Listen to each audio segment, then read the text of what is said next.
가장 힘든 것, 가장 괴로운 것은 낙심이 되는 것이 아닐까 합니다. 기도하는데 갑자기 응답이 왜 이렇게 더딜까? 이게 응답될까? 그런 생각이 쓱 들어올 때 힘이 빠지죠. 기도에 풀이 죽고 정말 포기하고 싶을 때가 있습니다. 계속적으로 끊임없이 지치지 않고 부르짖고 기도하는 분들을 보면 정말 굉장하다. 어떤 동기가, 어떤 그 무엇이 저분을 저렇게 부르짖으며 응답을 받아내기에, 마치 표현을 하자면 응답을 받아낼 때까지 그렇게 기도할 수 있게 했을까? 우린 그런 것들을 가끔 궁금해할 때가 있습니다. 오늘 예수님은 우리에게 기도하는 우리, 평생 기도할 수밖에 없는 우리들에게 아주 귀한 가르침을 주시고 있어요. 오늘 이 한 가지만 딱 킵해도 여러분 평생 기도할 때 정말 독수리가 날개치며 올라가는 새 힘을 얻을 수 있습니다. 오늘 이 말씀 굉장히 중요한 말씀이에요. 1절에서도 주님이 목적을, 오늘 말씀의 목적을 확실하게 하셨습니다. 예수께서 그들에게 항상 기도하고, 자, 우리 항상 기도해야 되겠죠. 항상 기도할 필요가 있습니다. 데살로니가전서 5장 17절에 쉬지 말고 기도하라 그랬거든요. 무시로 성령 안에서 기도하라 그랬어요. 어떤 때가 정해진 게 아니에요. 언제나 항상 깨어 기도해야 되는 때입니다. 이 종말이라고 하는 것은 여차하면 정말 마귀가 우리의 마음을 파고들어서 흔듭니다. 항상 깨어 있어야 되고, 깨어 있는 것으로 끝나지 않고 기도하고 있어야 된다.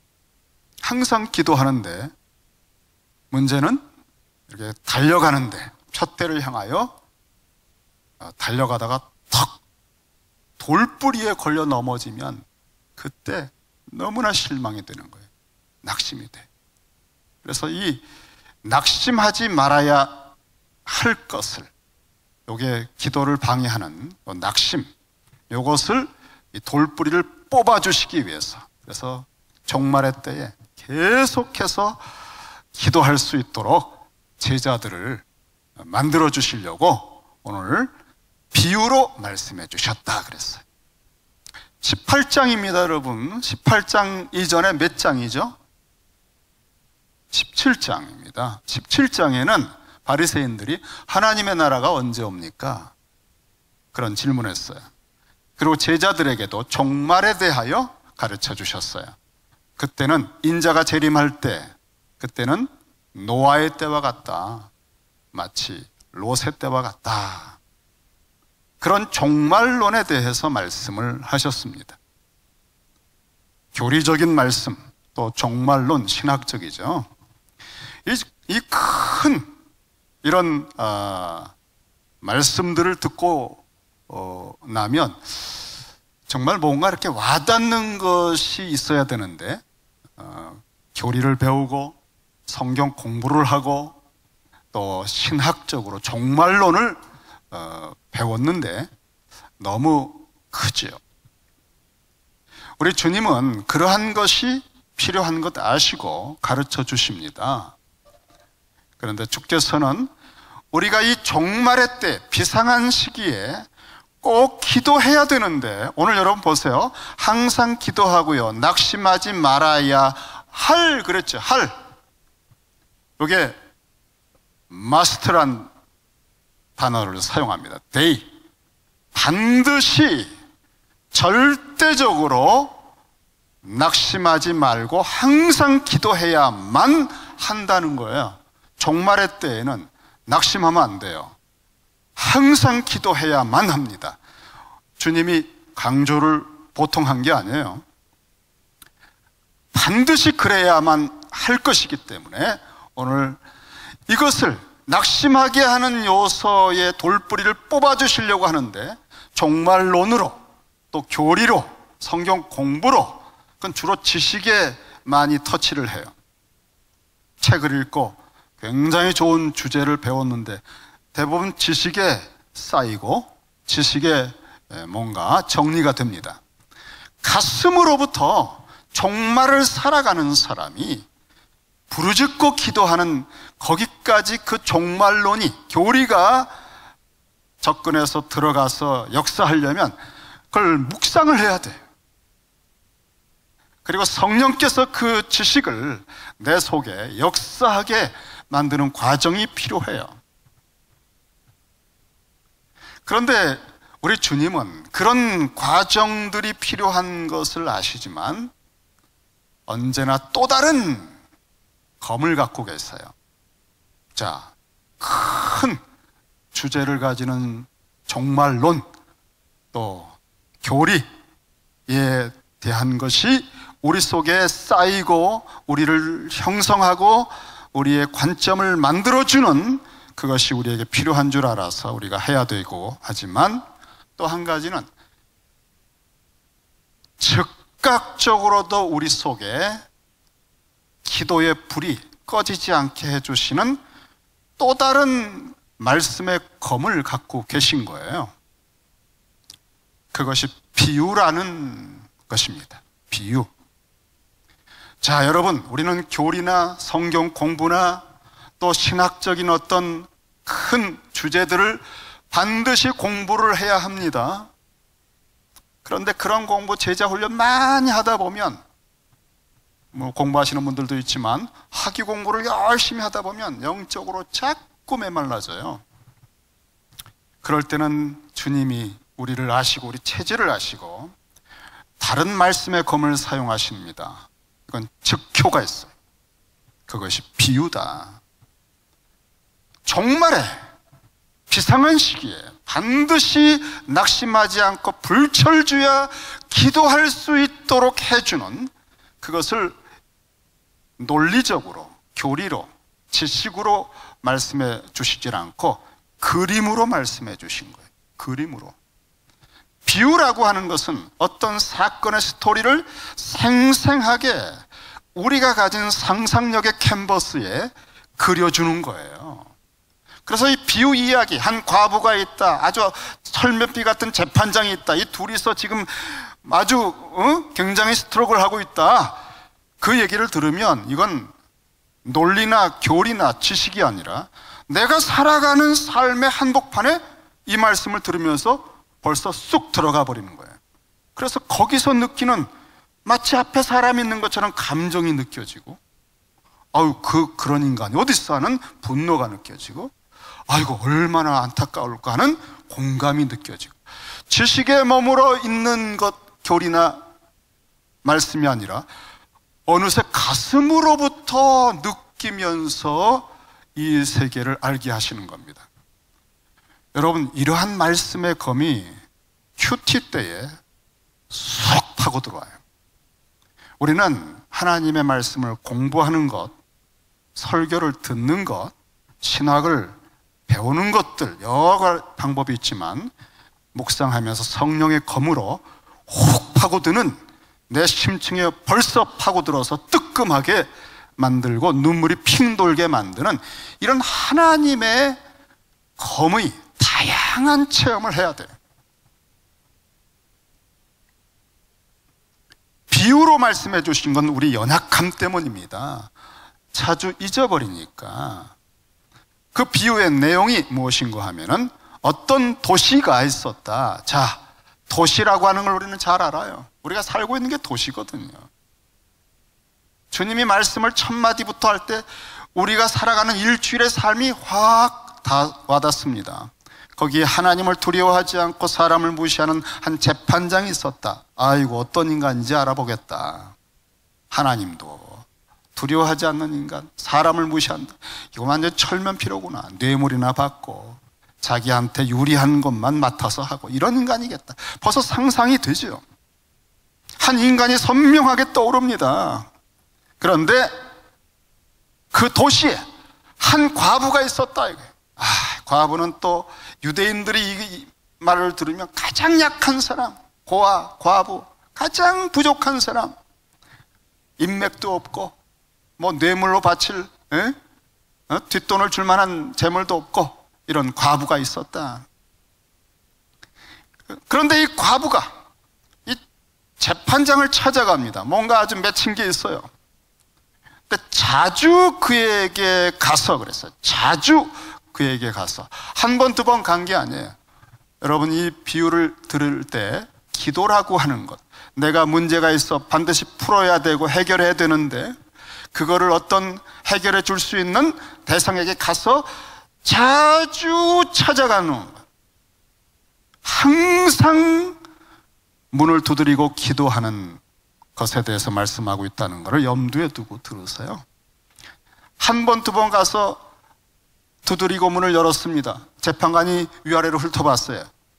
나한테 줄 것도 없고 뭐 별거 없구만. 아이 귀찮아. 다음에 그가 또 왔어요. 야, 없다고 그래요. 그냥 보내세요. 이렇게 면박을 한두 번 당하면 자존심도 상하고 정말 가기도 싫죠. 포기할 수도 있어요. 낭망치 말아야만 합니다, 여러분. 자주 간다. 시제가 늘 간다. 줄곧 찾아가서, 늘 그를 찾아가서, 그렇게 번역을 했어요. 내 원수에 대한 나의 원한을 풀어주소서. 이게 기도 제목입니다. 자, 원수가 있습니다, 여러분. 원한이 있습니다. 우리가 살면서 기도 제목이라고 하는 것은 뭔가 반드시 풀어지고 응답받아야만 하는 절실한 어떤 내용이에요. 하나님의 뜻이에요. 나의 인생에 주신 하나님의 뜻, 그게 다 있어요, 여러분. 그걸 두 가지 정도를 이번에 올라가기 전에 붙드세요. 내 원수입니다. 내 문제입니다, 여러분. 하나님께서 내 인생에 주신, 하나님만 해결해 주시기 때문에 하나님께 찾아가지 않을 수 없게 만들어 주신, 그렇게 주신 뭐가 있다고요. 내 원수, 나의 원한, 그것을 풀어주시오. 그렇게 한 번, 두 번 간 게 아니라 늘 가서 항상 기도하는. 그런데 낙심할 만한 요소가 있습니다. 철면피 같은 사람이에요. 사람에게 긍휼이 없어요. 과부라고 불쌍히 여기질 않아요. 무시합니다. 그러니 낙심할 수 있지요. 그리고 몇 번 면박을 받으면 벌써 낭망이 됩니다. 포기할 수도 있습니다. 그런데 계속 가요. 계속. 어떤 일이 벌어졌나? 자, 우리 주님이 이 도시에서 가상적으로 우리의 상상력 속에 하나의 세계를 만들어주고 계신 겁니다. 그리고 우리를 그 이야기 속에, 그 무대 속에 초대를 하신 겁니다. 그리고 마치 우리가 그 이야기가 진행되는 곳 속에 한 사람의 관찰자로 옆에 서서 지켜보고 하신 거예요. 굉장히 중요한 성경을 읽는 방법이죠. 성경의 스토리 속에, 하나님의 위대한 구속사의 드라마 속에 우리를 초대하시는 주님의 음성을 듣고 마치 고기잡이하는 베드로 곁에서 그가 감격하는 것을 바라보면서 주님을 보게 하시고 베드로에게 공감하게 하시는 것처럼, 여러분, 우리는 지금 굉장히 중요한 걸 지금 듣고 있어요. 신학교 가서 공부를 하고 책을 읽고 교리를 배우고 성경 공부하는데 그게 우리 속으로부터 되지 않으면 그 지식이 10년도, 20년도 이후에나 효력을 발휘합니다. 이 검을 주님이 가지고 우리 폐부를 파고드시는 성령의 음성을 듣는, 세미한 음성을 듣는, 하나님 앞에 이러한 모든 것을 다 열고 있어야 돼. 이 재판관이 변화가 되는데 여러분 기가 막힌 일이 벌어집니다. 4절에 보니까 그가 얼마 동안 듣지 아니하다가, 듣지 아니한다는 말도 시제로 계속적으로 듣지 않았다는 거예요. 계속적으로 듣지 않았어요. 과부는 계속해서 찾아갑니다. 항상 기도합니다. 항상 거절합니다. 그런데 후에 속으로 생각하되, 정확하게 말하면 속으로 말하되, 속으로 말한 거예요. 과부가 못 들었습니다. 그날도 찾아갔는데 문에서 딱 빼꼼히 열어보더니 과부를 보는 그 얼굴이 아주 멸시하고, 또 찾아왔느냐? 그 얼굴에 정말 사람에 대한 냉정함, 아주 이기적이고 탐욕적인 그런, 또 멸시하는 그 표현, 그런 것들이 여전합니다. 정말 바늘로 찔러도 피 한 방울 나지 않는 똑같은 모습이에요, 얼굴에. 그런데 여러분, 아이고 기도해도 응답이 없는 것 같아, 기도해도 소용이 없네, 기도해도 아무것도 바뀌지 않아, 정말 뭐가 조각구름도 안 떠, 그렇게 보이고 있는데 이 사람 속에서 뭐가 변화가 되고 있어요. 여러분, 겉으로 보는 현상 때문에 낭망하는 것이 우리죠. 우리는 기도하는데 아직도 며칠 지났는데도 아무 기미가 없고, 지금 뭐 정말 40일을 기도했는데도 뭐 요만큼도 변화가 없는 것 같고, 여기서 좌절을 해요.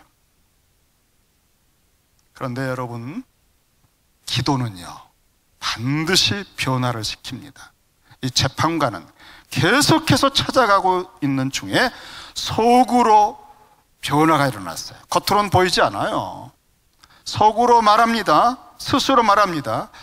자기 자신을 알아요. 내가 하나님을 두려워하지 않고 사람을 무시하는데, 나 같은 사람도 별로 없을 건데, 나 건드렸다 큰일 나는데, 자기가 자기를 알아요. 그런데 이 과부가 나를 번거롭게 하는구나. 여기 번거롭게 한다는 것이요, 이렇게 때리는 겁니다. 때리는 거예요. 이 자주 맞아가지고 이렇게 아프잖아요. 그런 고통이에요. 아주 고단한 겁니다.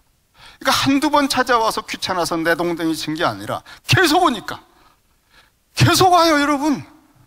그래서 이제 한 5번째쯤 됐을 때 누가 똑똑똑 두드리는데 가슴이 덜컹한 거예요. 아이고, 또 왔냐?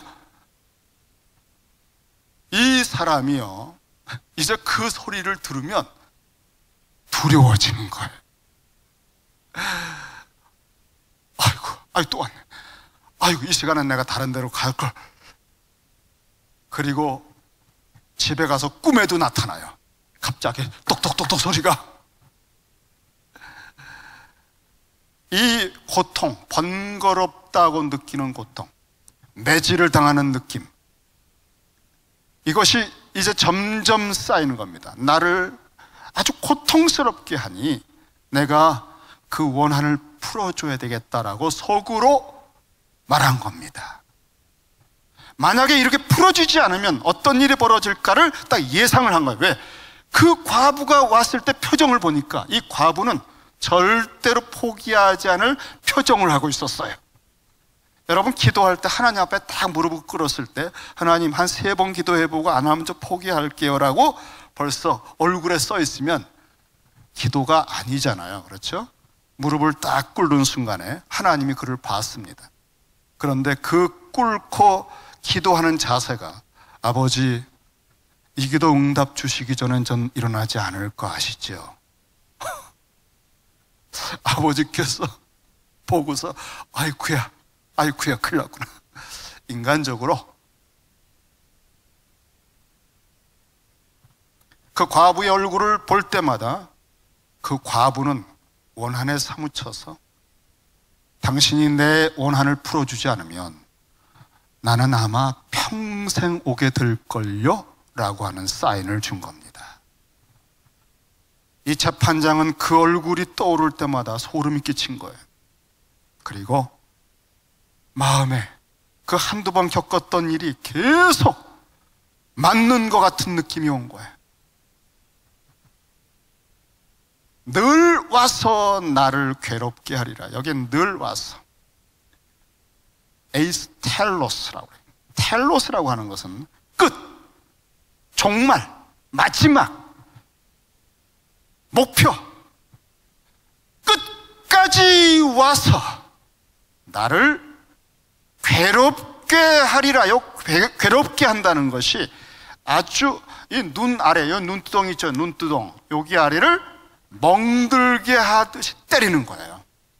지금 번거롭게 한다는 것도 계속 치는 거거든요. 그러니까 이 과부가 와서 여기 눈두덩 아래를 탕탕탕탕 친 거예요.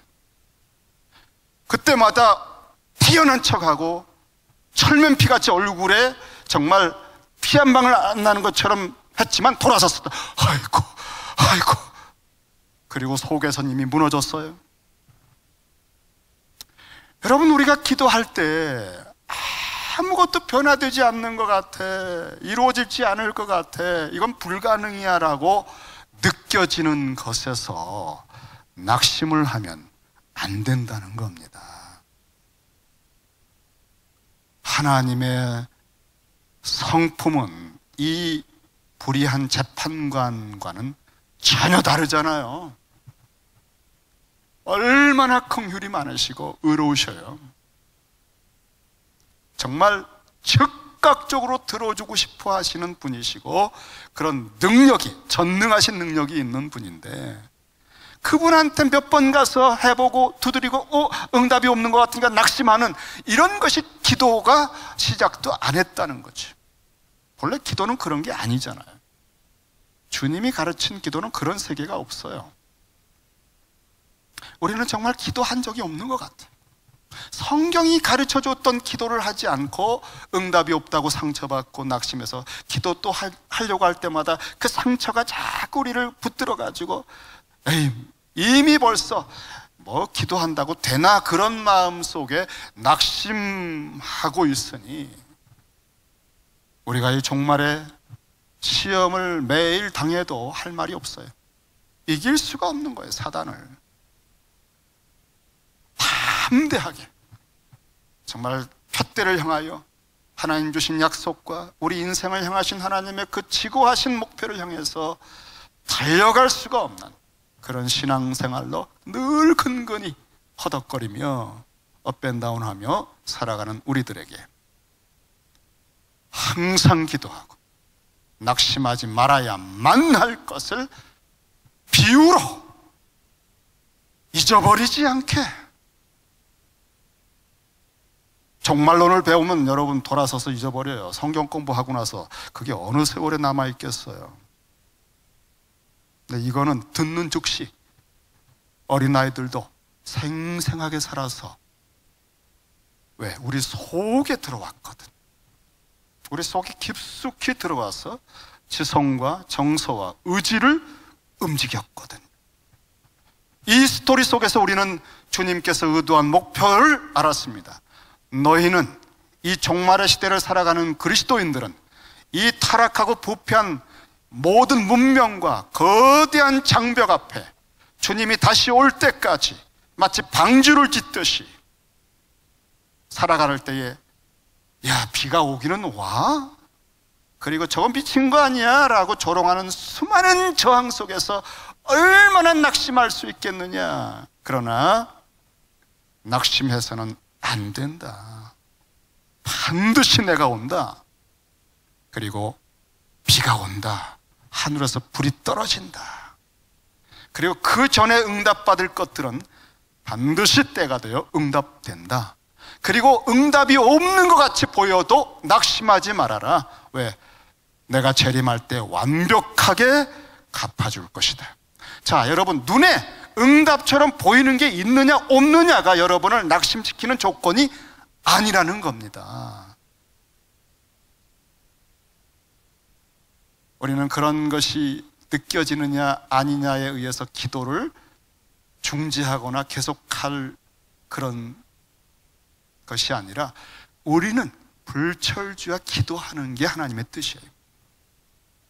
그래서 3일 만에 응답될 것은 3일 만에 응답이 되고요, 주님 오실 때 응답될 건 그때 응답이 되는 거예요. 이런 자세로 무릎을 꿇을 때 비로소 기도를 하고 있는 것입니다. 주께서 또 이르시되, 주님께서 이르시되. 자, 이 비유를 생생하게 이 하나님이, 주님이 구상하신, 주님만 구상하실 수 있는, 주님만 이 스토리를 만드실 수 있어요. 왜? 주님만이 종말의 세대가 어떤 것이고 주님 다시 오실 때 어떤 광경인지, 사람들의 마음과 심층에 어떤 낙심이 있는지를 꿰뚫어 보시는 분이기 때문에 주님만 우리의 상상력 속의 캔버스에 이 그림을 그려주실 수 있어요. 이 비유를 통해서 이 속에서 우리가 같이 조마조마했고 같이 분노했고 같이 공감했던 그 자리, 너희들은 이 거대한 종말의 문명 속에서 마치 아무런 힘도 없는 과부와 같을지라도 낙심하지 말라. 왜냐하면 이 재판장 정도가 나는 전능한 하나님으로, 역사의 주관자로 너의 기도를 듣고 있다. 그래서 이 비유에 대한 적용을 해주시면서 또 이르시되, 주께서 이르시되, 불의한 재판관이 말한 것을 들어봐라. 불의한 재판관이 겉으로는 철면피 얼굴을 여전히 유지하고 있으나 그가 속으로 이미 어떤 결정을 했는지 들어보라. 내가 한 이야기의 세계 속에, 그 도시 속에 들어와서 곁에서 그 재판관의 얼굴 표정이 문을 닫고 돌아서서 어떻게 변했는지, 그 일그러진 모습을 보고 그 사람이 속으로 어떻게 얘기했는지, 아무도 못 듣는 얘기를 내가 얘기해 줬지 않니? 내가 그 재판관 속에 있는 속 얘기까지 들려줬지 않니? 내가 풀어줘야 되겠다. 그 얘기를 들어라.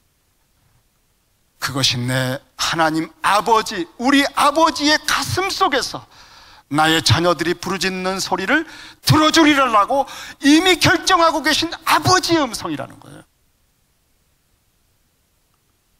구하는 자는 반드시 얻는다. 두드리는 자에게 열린다.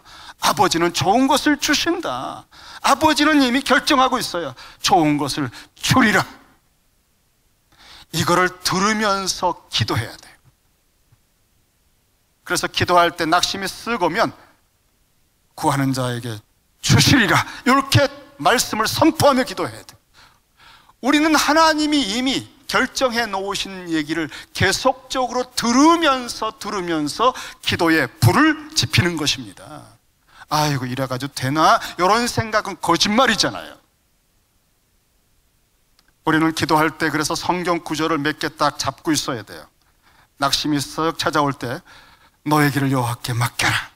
저를 의지하면 저가 이루시고 저가 이루시고 두세 번이라도 되뇌이면서 다시 자신을 재촉하고 다시 자신을 붙들어주고 스스로 여기면서 다시 힘을 내고 나아가고, 던져버려라, 이렇게 이미지처럼 생생하게 주신 말씀들은 우리가 낙심하지 않게 아주 쉽게 풀어주신 거예요. 너의 염려를 하나님께 던져버려라. 그런 단어들이 우리를 얼마나 살아나게 합니까? 이런 비유를 우리 속에 새겨주셨으니까 낙심이 올 때마다 이 비유를 떠올리면서 그 과부의 자리에 서서 재판관의 속 얘기를 들으라 하셨으니까 듣고 주님이 하라고 하시는 대로 하세요. 들으라면 들으세요. 내가 풀어주리라.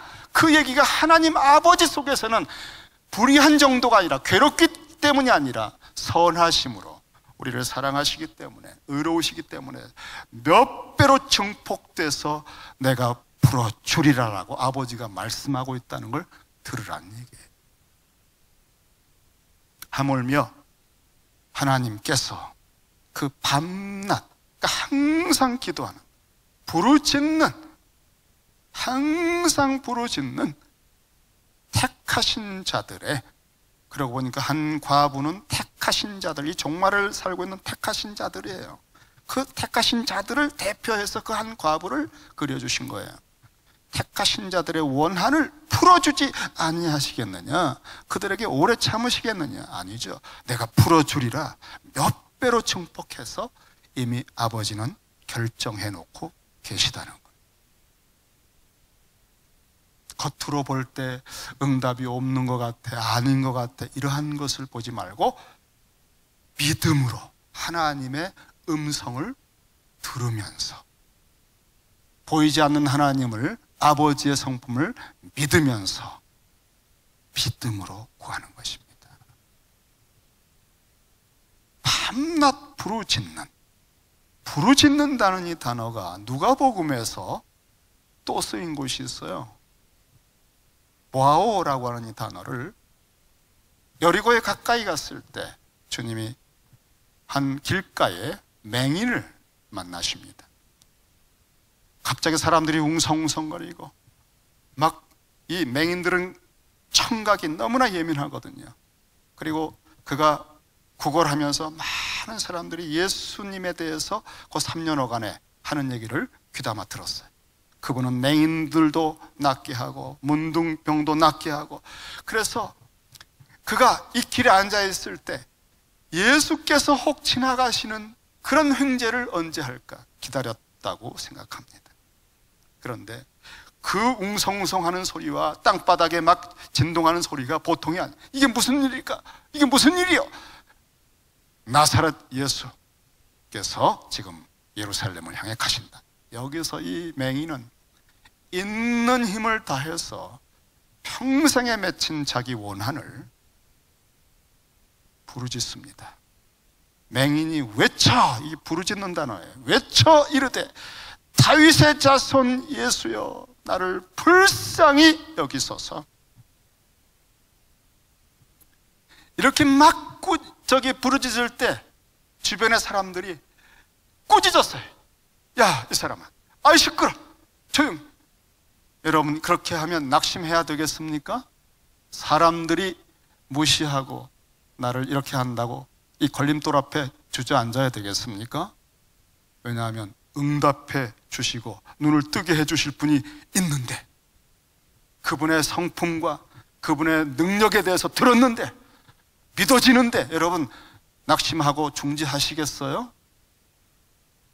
오늘 이 기도에 대한 비유를 이 맹인은 들은 적이 없어요. 그런데 똑같이 했어요.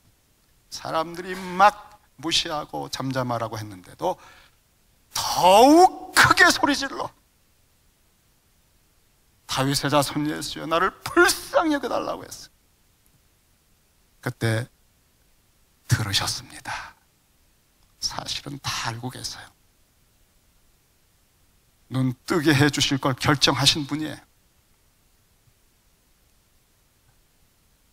내게로 오라고 그랬습니다. 그리고는 물어봤어요. 무엇을 원하는 자?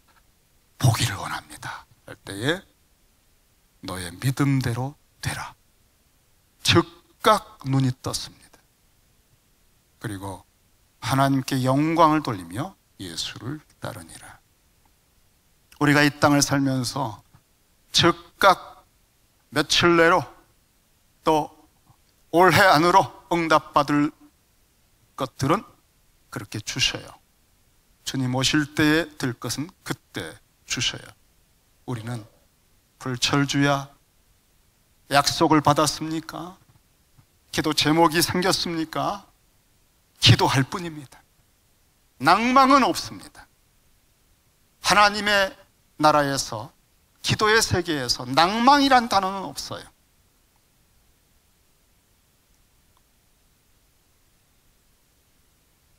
제가 어느 글을 하나 봤는데 부산 수용록교회 정필도 목사님, 지금 은퇴하셨어요. 아마 부산에서 가장 큰 교회라고 하는데, 이 교회를 개척하신 아주 모든 사람이 인정하는 그런 목사님이죠. 그가 어렸을 때, 국민학교 다닐 때, 국민학교인지 하여간 그 여동생이 있었는데, 어느 날 그 여동생이 막 학교를 가야 되는데 막 울며 불며 학교를 갑니다. 왜냐하면 학교에서 사친회비를 가져와라 그랬거든요. 여러분, 사친회비가 뭔지 아세요? 기성회비 아세요? 이거 뭐 얘기가 통해야지. 옛날에 우리 좀 살기 어려웠을 때, 정부에서 학교에 보조금도 못 주고 할 때, 학교가 운영을 하기 위해서 부모들에게 돈을 받았습니다. 그래서 그거를 사치내비라 또는 기성예비라고 그래요. 그래서 이 교사들이 그거를 독촉을 합니다. 그럼 이 아이들은 집에 가서 그걸 꼭 받아내서 가져와야 돼. 그걸 못 받아내면 매를 맞아요. 그리고 아이들 앞에서 수치를 당해요. 너 그거 못 가져왔어. 그러니 이게 얼마나 두려운지 몰라요. 아이들은 그거를 가져가야만 되는 거니까 엄마 아빠한테 막 울며불며 나 오늘까지 내야 된다고 해서 받아내는데, 다 먹고 살기 어려운 때라서 그거 제때 못 내고 정말 맞기도 하고 학교에서 쫓겨나기도 하고 그래요. 그런데 그런 시절에 이 정필도 목사님 여동생이 요 사치내비가 없어가지고 울며불며 집에 그걸 낼 돈이 없는 겁니다. 그래서 그걸 못 가져가니까 이제 선생님한테 맞을 거 생각하고 막 학생들 그 친구들 앞에서 그 수치당할 거 생각하고 막 울며불며 갔어요. 근데 오빠로서 그 모습을 보고 나니까 너무 가슴이 아파가지고 하루 종일 그게 떠오르는 거예요. 동생이 울며불며 간 거예요. 그래서 그런 날은 뭐 했는가 하면 종일토록 그걸 놓고 기도하지 않을 수가 없었대요. 학교 가는 길에 교회를 들러가지고 그거를 집중적으로 기도하고, 또 학교에 가서도 이 오빠로서 운동장을 거닐면서도 기도하고, 하여간 쉬지 않고 기도를 했다는 거예요. 이게 원한 맺힌 겁니다. 이거 눈물로 울며불며 간 동생 얼굴이 떠오르는데 쉴 수가 없었대요.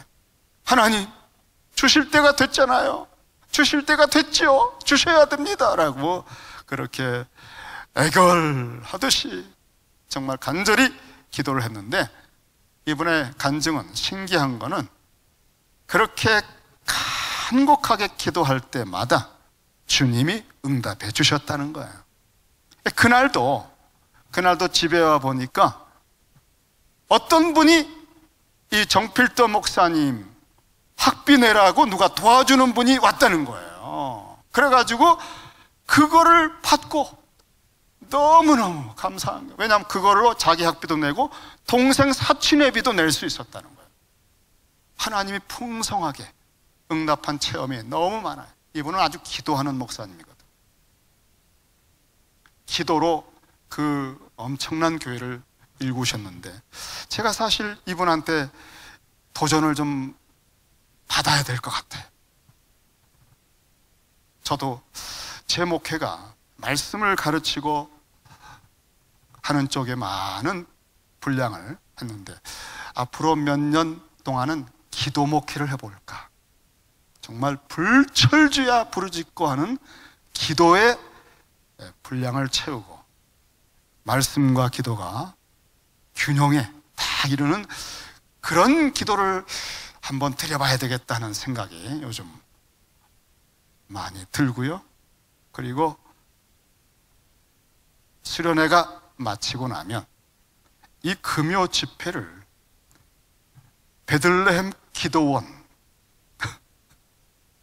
개장을 하는 것으로, 베들레헴 기도원으로, 그래서 여기는 정말 기도하러 오시는 여러분의 모든 문제에 대해서 하나님 앞에 기도하는 장소로 이 금요 집회를 오픈해야 되지 않을까 하는 강한 압력을 받고 있어요. 여러분 모릅니다. 혹시 수련회 갔다 와서 그 다음 주 성찬식 한 주일 그 주간에 제가 말씀을 같이 나누면서 떡집 기도원 개원할지 모릅니다. 말씀은 딱 할 만큼 하고 남은 시간은 불철주야 부르짖고 기도하고 여러분의 모든 걸 아뢰는 기도의 자리로 이것을 성별하고 하나님 앞에 우리의 마음을 토하는 그런, 그래서 응답받는 많은 간증들이 교회에 일어나게 되기를 주의 이름으로 축원합니다. 기도하십시다. 이 시간에 우리 두 가지 위해서 기도하고 유철원 목사님 남은 시간 기도에 인도해 주세요. 우선 두 가지 기도의 첫 번째는 여러분이 기도 제목을 정말 이번에 올라가서 2박 3일 동안 거닐면서 식사하면서 집회 중에 또 어떤 시간에도 계속하여 하나님 앞에 문을 두드리며 간구할 수 있는 여러분 생애에 주신 그 기도의 제목 두 가지를 정리할 수 있게 해달라고, 그걸 잡을 수 있게 해달라고, 하나님 뜻에 맞는 기도 제목 두 가지를 딱 주시옵소서. 이것을 한번 이번에 기도하고 응답받는 역사가 일어나게 해달라고, 그것을 위해서 첫 번째 기도하시고, 두 번째는 집회 중에 정말 하나님의 임재가, 성령의 운행하심이 온 집회, 우리 주일학교, 유스 모임, 또 모든 걷기, 어떤 모임에도 하나님의 성령의 임재가 충만한, 정말 하나님께서 우리와 함께 하시는 그런 은혜를 체험하게 해달라고, 하나님의 성전이 되어지는 이 두 가지, 여러분 개인적인 기도 제목 두 가지를 확실하게 잡게 해달라고 하고, 그 다음에 집회 전체, 수련회 전체가 하나님의 성전처럼 되게 해 주옵소서. 이 시간에 이 두 가지를 위해서 한번 우리 주여 주여 부르며 한 3, 4분 다 같이 기도하십시다.